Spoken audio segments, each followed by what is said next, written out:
And there it is, Mac Mini Pro, assembled in China.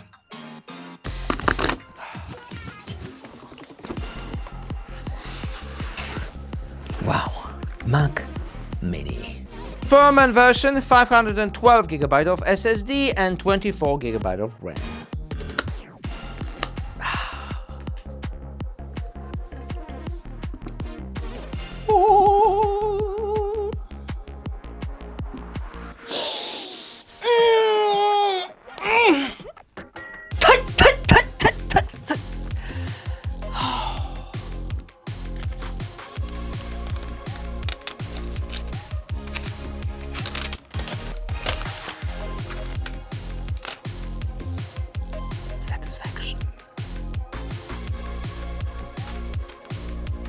Ta-da!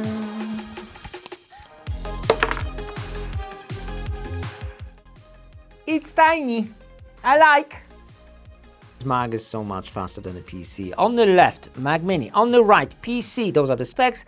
Quite average these days. Nothing special. Rendering 4K footage, but low bitrate from a smartphone.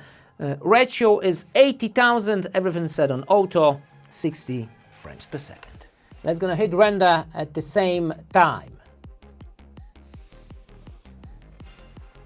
So we are getting like 4 minutes, 20 seconds on the PC and 6 minutes on the Mac. A bit closer.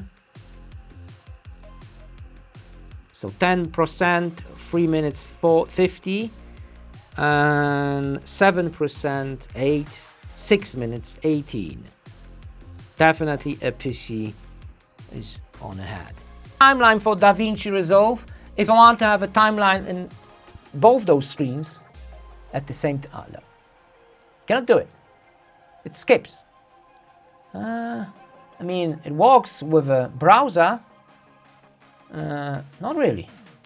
No, it's not working with a browser. Ouch! Windows, check this out. Now that is a timeline. I don't have any Thunderbolt 5 drives, but I got Thunderbolt 4 Mini Sepuru, link in a description. Let's see how much speed are we going to get with this one. And we are getting like, oh, come on camera, come on. Well, 2.3 and 2.8, I guess. 2.3, 2.8, well, really? Is that it? All right, 2.3, yes, and 2.8. See the internal drive, and well, 4,000 to 5,000. Very impressive. 4.1 to 5.1. 300 files, pictures and videos straight to the timeline. Is it going to work? That is the question. Yeah. Damn. And it was instant. Got here is a timeline with the regular smartphone footage, camera high bitrate footage, and smartphone 8K. Quite difficult footage for the timeline. See, the regular one is super smooth. Every frame. It's better getting a 1 GB of memory and 40% on the PC when I'm moving the file quickly. Difficult 8K files because of the codec. Oh yeah, we are skipping frames. It's better than like on a PC, but still skipping frames. When we play it, 1 minute of that 8K, 1 minute of that 8K footage. 8K it's smooth. Pass mark, that's my score. Not sure is it good or bad, but that's what it is. Yeah. Loading, 10% already. 90. Ooh, that is quick. It looks like 60. Not sure why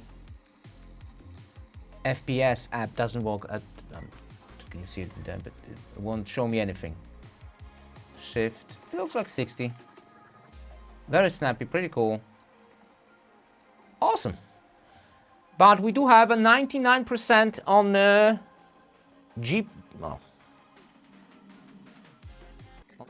That's high bitrate from my Sony camera, the highest settings.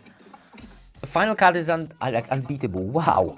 Every single frame. Wow. Just amazing. And how much power are we draining via that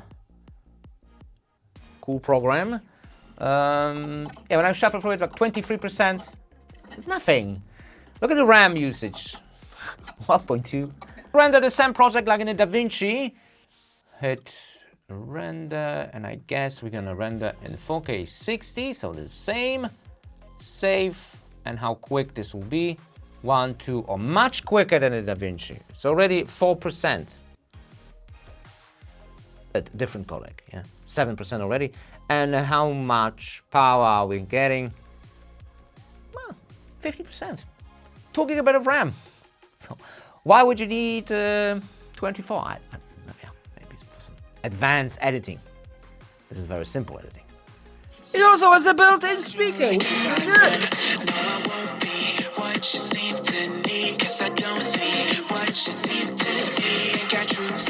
Mind-blowing. 14 watts. 1.4. There you go. That right there. Is on. We have 95% on the chip. 59 watts. People are complaining about that power button. But when the device is in sleep mode, it drains literally 0. Full accessory for you, 140 watts and Thunderbolt 4.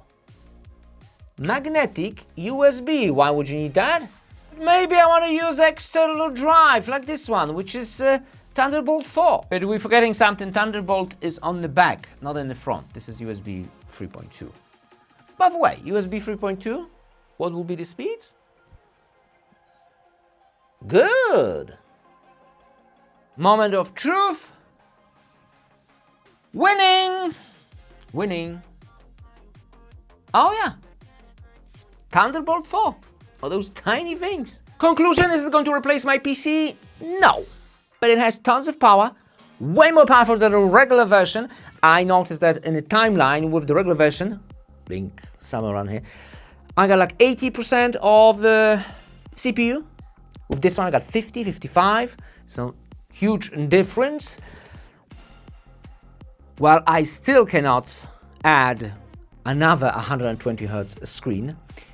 Well, I've read on the Apple site that whatever you buy, the Mac Studio, Mac Mini, even the most powerful ones, you can only get one screen up to 120 or 240 Hz and everything else will be 60. Ouch.